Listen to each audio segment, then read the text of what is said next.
Hi guys, what it do? It's your boy X coming at you guys with another video. And in today's video, we're going to just talk about how to start investing. What are the things you should look out for, how to actually get started in investing in the stock market so you can start making passive money and just grow your money in general. You want to know why? Because everybody wants more money. I do, you do, I think we all do. But the real question is, how do you get started? How do you get to the point where your money is just doubling, tripling, to the point where you're just like, dude, why was I doing this my whole life? We all will reach that point. I know you guys wondering. So I'm gonna help you out with it. You wanna know why? I'm a cool guy. I'm a cool guy. So let's just hop into today's video.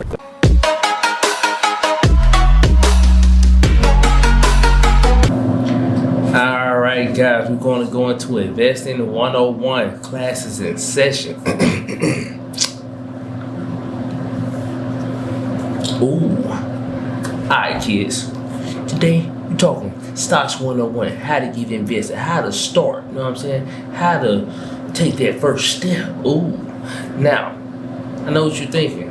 What is this guy talking about? I'm finna show you step by step how to get invested, because there are several types of investing, several types of accounts, and you need to know the basics before you even just jump right into the water.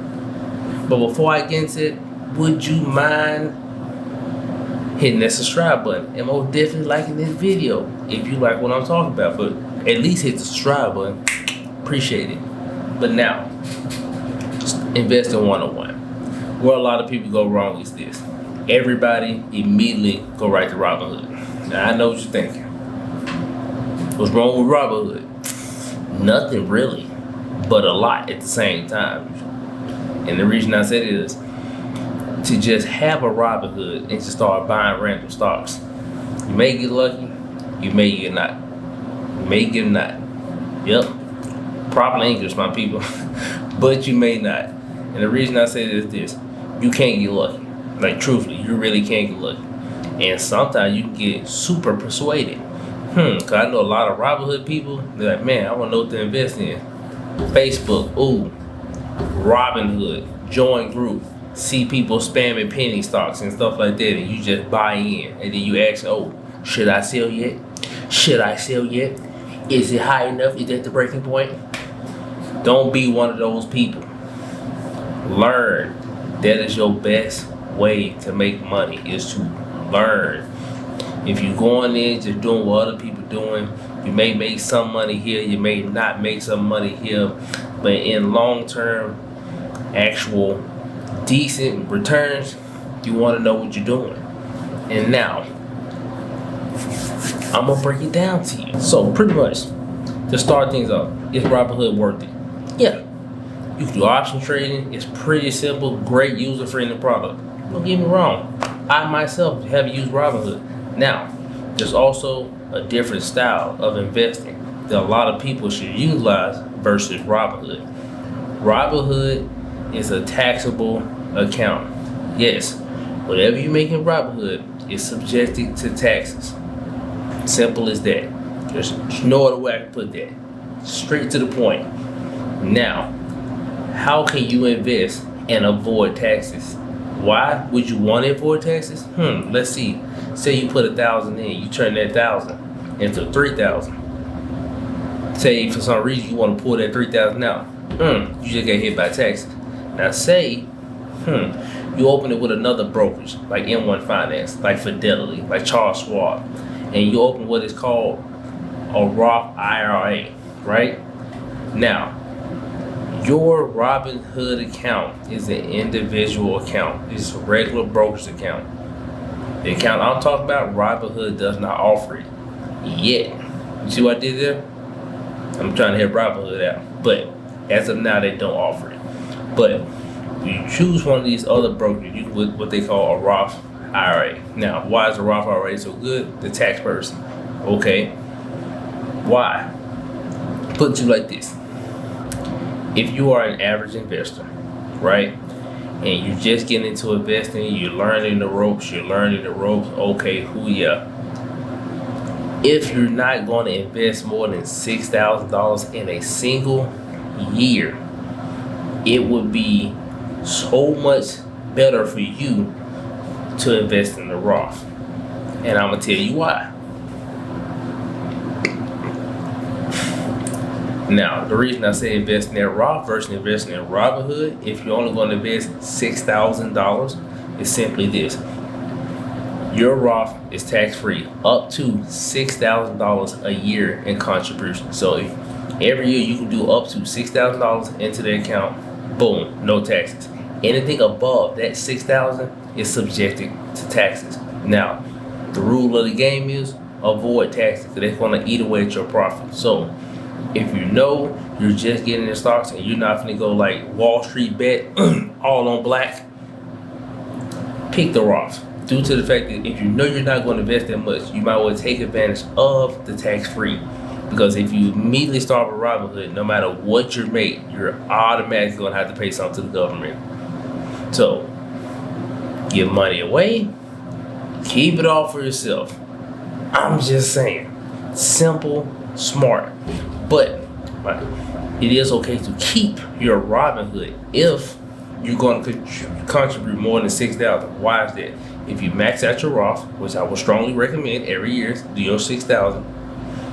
After that $6,000, you still want to invest because you're doing so well in the stock market. Then you will move over to your Roth account for your options trading on Tesla. You know what I'm saying? That way, you can still continue to contribute. You don't have to worry about getting taxed in this one account, but on your other account, you can keep that steady pace going. But truthfully, you will want to get the Roth first because it's first $6,000 you invest for the year, tax free. Then you will move over to the Robinhood and begin to actually invest, but subjected to taxes. Not subjected. Okay, we are learning class. Learning. Good job. All right, class. The next thing I'm going to teach you about is margin. Why is margin good and why is margin bad? Should you use margin? I'm going to let you know today. Now, is margin good? Used in the right way, yes. Is margin bad? It can be if the tables turn on you. It's pretty much a double-edged sword. It can be used to slay down anything you want, but also with it, that blade can also hurt you. Now, what I mean by that is this. If you use margin to help you gain more access to more collateral so you can do more bets, more investing, and you're pretty sure what you're doing, it can really work in your favor tremendously because it will allow you to get the capital that you just don't have yet. Say you have $5,000 but you need $7,000 to place that trade. You can use margin to bridge that gap. Therefore, you can still do that trade if you know you're going to make money from it. Now, where the bad part is, say you make that trade and the stock market just, hey, red day. Yeah, that's when margin sucks because you're losing money and you already are losing even more money because you borrowed money that you did not have. So you're losing on two accounts. And the worst part is if they call that margin and you just don't have the collateral, they will sell off your stocks to to pay your dues, to get what's owed to them, man. That's the rule of the game. So if you have a surplus of money that you can just put in the market, but you just kind of have it out, just like a emergency fund, just out on the side, and you want to be risky with it, sure, margin's the way to go. If you know you're just dollar cost averaging in and you're just slowly learning, do not use margin. It's not the game you want to play. That game is on hard. You need normal. Yeah, you need big normal. All right. We are learning so much today, but we can't fit all of it in one session. So we're going to adjourn this next Saturday, and we're going to recap what we said, and we're going to move forward with some more investing. Now, my name is Exia. This is my YouTube channel. I talk about personal finances. We talk about making your money work for you, financial freedom, and overall just understanding money itself and how it can work for you. It's a class you want to come back to. So hit that subscribe button so when I drop my next video, you can know what I'm saying. You know when I drop my video, you come back and see me again, because I'm going to help you learn, people. Because I started investing about 3 years ago. I was not serious about it. Not at all. I was more in tune with working for my job. And after working as many hours as I have, you will start to realize that my money's not growing as fast as I would like. So you start looking for other avenues, which I got back into the stock market, really started listening to these earnings calls, really started doubling down on the information of these companies, looking at their debt to ratio, looking at how much collateral they have, looking at what they're moving, what type of products they're re-releasing. Are they even trying to re-release products? Are they reinvesting back in? Are they producing more shares? Are they selling their shares? All these things matter. These are all things you have to learn. These are all things you have to look at if you really want to be productive and get some amazing returns.